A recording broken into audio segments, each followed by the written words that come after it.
Hello everyone, today I'm bringing you the second video looking at Australian M1988 equipment, which is what we have on the mannequin here, the initial issue of the equipment in green, as you can see here. In this video, we're going to look at the various components in a bit more detail. Obviously, we looked at them on the mannequin in part one. If you haven't seen part one, I recommend going and watching that first to get a more detailed look at the equipment as we have it on the mannequin here. In this video, we're going to have a look at the various components in more detail individually. So the first thing we're going to have a look at in more detail here is the waist belt, obviously a key component of the equipment. And this is, in essence, an M1956 belt with the centre row of eyelets removed and then using a different system of buckle at the front. But you can see the belt itself, it's a horizontal weave belt, just missing the centre row of eyelets. You still have eyelets top and bottom there, which makes this compatible with the previous elements of modified M1956 equipment, which Australia had been using up to this point. You then have sections of nylon sewn on at each end, nylon strap. And obviously this end, passing through the male part of the Nexus type buckle here, allows this to be adjusted in, very simply. And this end is then fixed in place, as you can see there. This is more of the colour it originally would have been, this sort of olive drab colour as mentioned in part one. But you get this grey oxidisation, which changes the colour over time. It's quite heavily worn, this belt. I'd like to get a nicer example of one of these. These are heavily worn, often found heavily worn because they were completely compatible with the DP version of M1988, so would have been used basically until they wore out. And the same is true of the suspenders, as we'll see shortly.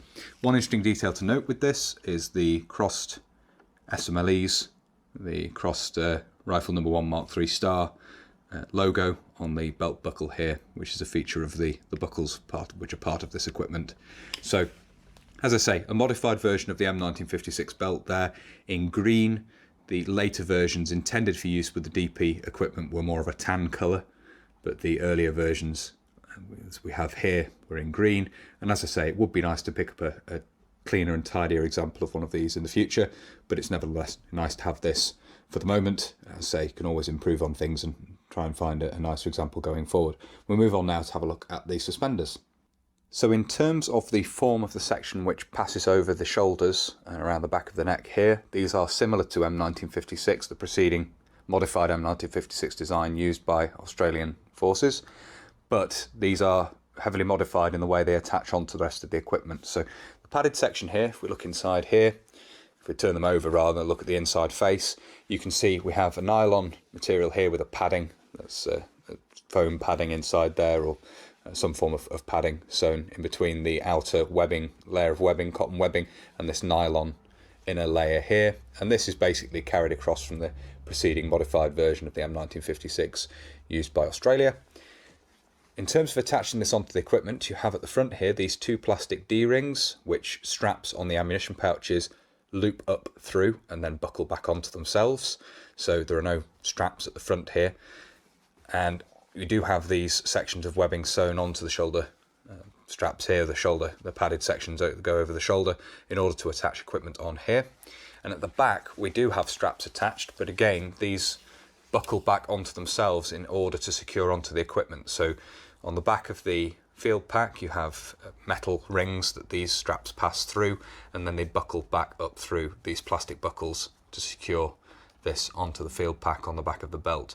These could in theory just be looped around the belt, but there's no other way of attaching these straps onto the belt. Obviously with preceding designs you had hooks, which could be hooked onto the top row of eyelets. With this system, this design of suspenders, you don't have anything like that at all. You just have these straps. So really these are intended to loop through the D-rings on the back of the field pack and support that on the back of the belt, as we saw on the mannequin in part one. Interesting thing to note with this, it's somewhat of a transitional item, I suppose you could say, or appears to be, in that you have this section of tan webbing across the back here, in contrast to the green at the front here. In later examples of these for use with the DP version of the equipment, you tend to see them made with entirely of the tan material. I do have an example, and we'll obviously be having a look at the DP version of the equipment in future videos. Again, this is quite heavily worn, and I would really like to find a nicer example of the green set of suspenders for this equipment at some point in the future. But for the moment, this serves a purpose. It is what it is, and it does allow me to put together a set of the equipment which is nice. But it would be good to find a tidier example of one of these going forward. The next thing we'll have a look at here are the ammunition pouches, and we have a pair of those here, again derived from the preceding designs, the M1956 design, modified M1956 design, which Australia had been using previously. This of course would change. There were examples of these made in the DP material, which obviously we're going to have a look at the DP version of the equipment going forward. I don't have a pair of these in the DP material. I believe they were a limited trials item, but these were made in the disruptive pattern camouflage material. But really the ammunition pouches issued more generally with the DP equipment are quite different, and we'll obviously have a look at those in a future video. I don't have the trials version, but they were basically this form, but made in the disruptive pattern camouflage material. There's the odd photograph floating around of them in use in trials. But as I say, this design overall is drawn from the preceding design, the modified M1956, and carries across a lot of features from US practice, which obviously had been adapted with the Australian version of M1956. We have the government arrow on the front here, as you can see. These open and close with a quick release, which is something that would disappear from the design with the introduction of the DP version. You have different fixtures and fittings in use. So just a cloth tab that fits through the quick release there, as you can see. On the sides here, we have the loops, which I mentioned when we looked at this in part 1, and these will take slide keepers, so you can attach a piece of equipment onto the side here. They will also take the spoon of a grenade, which was the initial intention of this fitting on the side in US service at least. You could fit a spoon of a grenade through there, and then this strap would loop through and secure the ring and the top of the grenade in place. Obviously in Australian service, grenades were not generally carried on the outside of ammunition pouches, but you still do have these fixtures carried across. And you can see at the back here the section of webbing which has the press studs on each end for these side fittings, and the slide keepers passing through the back. Obviously again carried across from M1956, still in use with, still being used with US equipment at this time, with the Alice equipment of course, and carried across to this design as well. One thing these straps were used for, which was mentioned in part 1, is they were commonly used to carry a toggle rope slung around the pouch, and again that was shown in part 1. The way these differ, the most obvious way these differ from the preceding designs, is the strap at the top here, which is just a very long nylon or possibly polyester strap. You can see it as a man-made cloth, a man-made fibre. You can see it's been melted over at the end there. And this has a buckle, and again this more clearly shows the original olive drab colouring of the plastic used on this equipment. And the idea of these is they buckle up through the D-ring on the front of the suspenders, and then the strap simply buckles back through that buckle to support the ammunition pouches directly. You do end up with a lot of spare strap because the strap is very long, and as said in part 1, it was common to take that up, and thanks to those who have advised on that previously. Both of these pouches do have clear markings inside the lids, and we'll just have a quick look at that now. You can see these are made by Cantus Pty Limited, and you have the stock number there, and then I believe the date there of 88 underneath that. And obviously these are in unissued condition, so very nice to have. They're still quite readily available in Australia, and these were shipped over from Australia. You can see the same stamp in this one, perhaps a little clearer in this example. And one other feature to mention, of course, is, well, two other features to mention is, one is the fact that the front of these is stiffened. So if we look in here, you can still see they use the sort of rubberized material with camouflage pattern. If I just bring the light over, we may be able to have a closer look in there. There we go. You can see there the camouflage material, which is a waterproof material used as the lining material in the front where the plastic stiffening piece is. And this is carried across from Vietnam War era kit. The cover for the flexible bladder canteen, for example, and it's also used in the field pack at the time as a lining material. You can see here we have a drainage eyelet in the bottom as well. So a stiffening piece in the front and a drainage eyelet in the bottom there. And that's the ammunition pouches used with this initial issue version of the M1988 equipment. The next thing we'll look at here is the canteen cover or carrier. And obviously there were two of these on the mannequin. We're just going to have a look at one here. This has the section of webbing added onto the front here. That's the main thing which differentiates this from previous examples, previous designs used by Australia. You have this section of webbing on the front which allows for a slide keeper to be passed through the front. You can clip a piece of equipment onto the front of this. The initial issue, copied across from M1956, had vertical rows of stitching in common with the US versions of the carrier, and then they were removed, deleted from the design. You had initially had one that was just plain on the front, and then for the M1988 that was further modified with this section of webbing.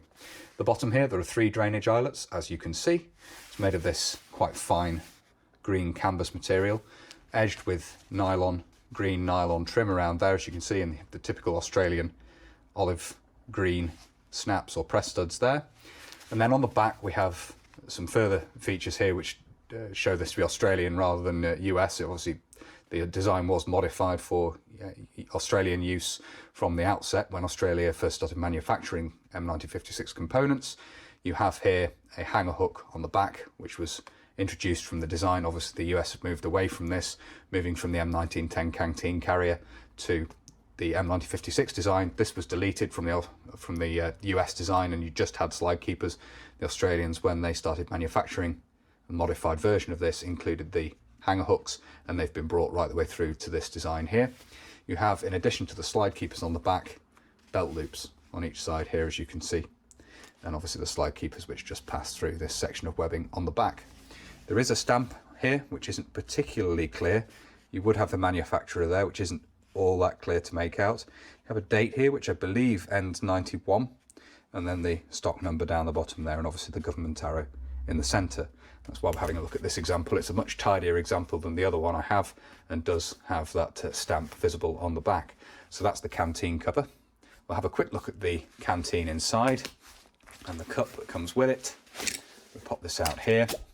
The canteen itself, or water bottle, is an Australian made copy of Canadian and US practice for this very common form of plastic canteen or water bottle. At the bottom here you can see we have the date 1969, and this has the stock number, and it's quite common to see on these from this time period the stock number is actually incorrect. The national code should be here as 66 and it's 71, which I think is Belgium or somewhere like that. It's completely wrong. Anyway, it's certainly not Australian, so that was an error in the stock code at the time. And then we have the canteen cup here, which is made in stainless steel, and this particular example dates from 1989, as you can see there.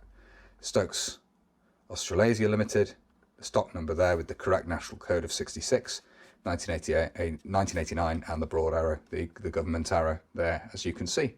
So that's the canteen and cup which are carried inside the cover here.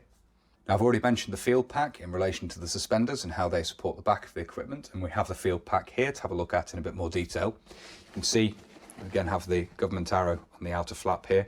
There are stamps inside the flap, which we'll have a look at in just a moment as well. Starting at the top and working our way down, you can see here there's a carrying handle. All the straps on this are made of a man-made fibre, so the ends have just been melted over again, as you can see there. The design is overall derived from the US M1961 through the modified Australian versions of that piece of equipment, and this is then further modified with different fixtures and fittings and so forth.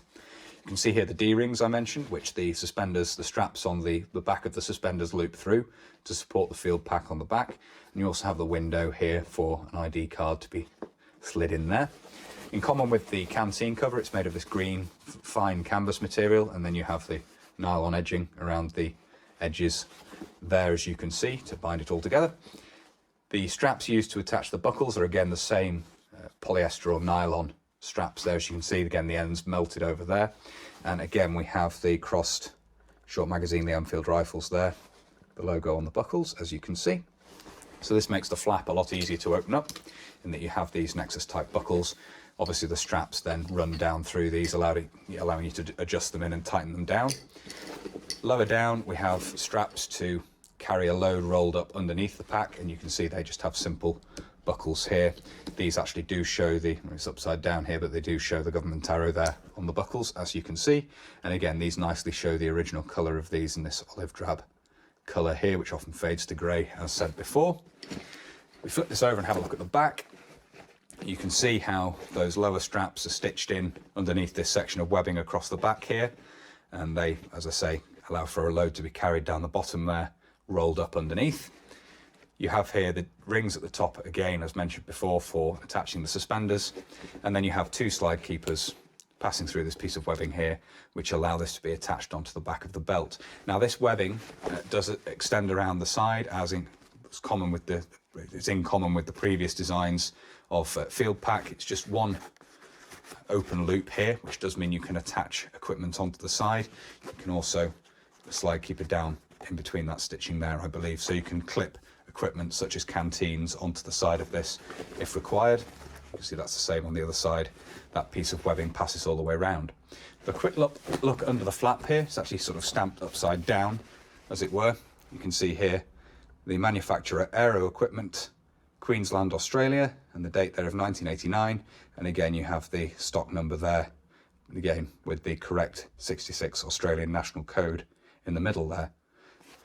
Looking inside this in a bit more detail, you can see we do have a liner. I think there's some spare straps in here as well, if I remember correctly. There are some spare straps in there. So we have some spare straps there, as you can see, just installed down in there. And we have this waterproofed nylon throat. And not a huge amount of carrying capacity in there, enough room for maybe a ration pack and some spare bits and pieces, wash kit perhaps.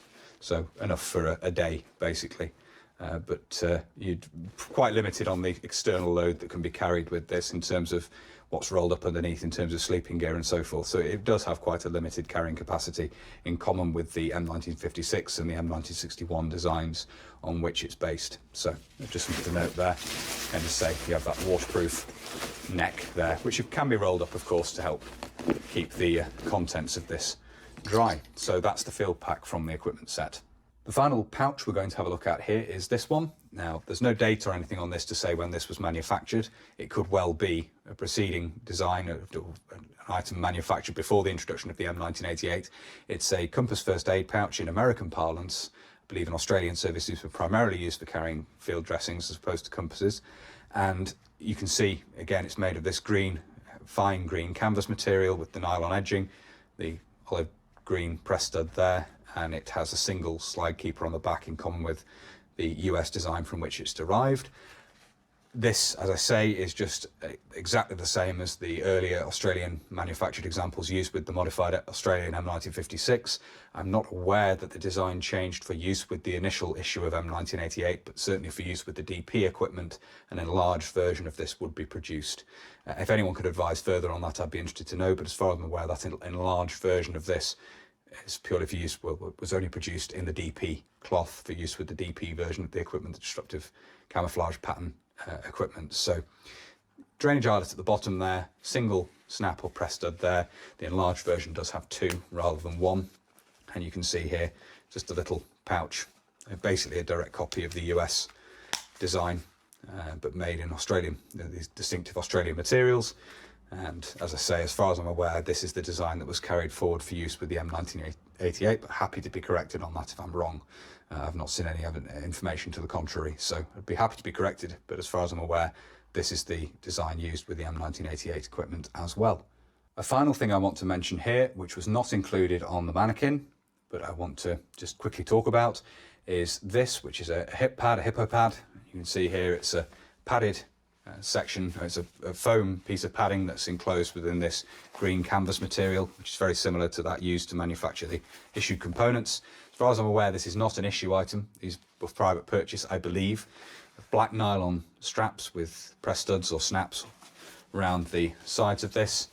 4 in total, as you can see there. And these can be buttoned onto the belt. So this would sit against the body. You'd then have the belt and the equipment with the padding between the equipment and the body, for obvious reasons, to give a bit of extra comfort, give some padding and stop this rubbing as much as the equipment would do without having this in place. And as far as I'm aware, this is a private purchase item. The reason I mention it here is I do believe it informed the introduction of an issue version for use with the DP equipment. And that's something we'll obviously have a look at in future videos.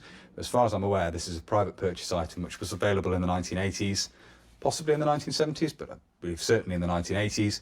And it was used with both the late issue or the M1956 equipment while that was still on issue, and then obviously would potentially have been used with the M1988 equipment, the green version of the M1988 equipment as well, and with the early issues of the DP equipment possibly as well.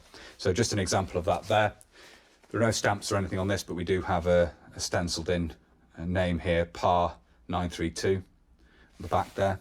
So just wanted to mention that as an extra item here. As I say, it wasn't shown on the mannequin, but I just wanted to mention it here because it sort of leads on to things we'll talk about in the videos going forward, talking about the disruptive pattern camouflage version of the equipment. So I do hope you found it interesting looking at this. I will be making videos in the future looking at the disruptive pattern version of this equipment. It was later produced, or version of this equipment was later produced in disruptive pattern camouflage to match the uniform. There were trials versions of the pouches as we have them here, made in disruptive pattern material. I don't have those, so what we'll be looking at in the video is the issue version, the initial issue versions of the disruptive pattern M1988 equipment, and hopefully those videos will be coming up in the not too distant future. If you've enjoyed this video and you'd like to see those future uploads, please do consider subscribing to the channel if you haven't already. And whether you're newly subscribing or you've previously subscribed, please do make sure you hit the little bell, the notification button down below. That will of course alert you when I upload future videos. If you really like my uploads and you would like to support the channel, you can. Both Patreon and PayPal are linked down below. And as I always say, a massive thank you to everybody who supports the channel using those two methods. It really is greatly appreciated. Thank you all very much indeed. If you'd like to follow the channel on social media, you can. Facebook, Instagram and Twitter are all linked down below. And if you'd like to get in touch but you don't really use social media, there is of course an email address down there as well. That's everything for this video. So until next time, bye for now.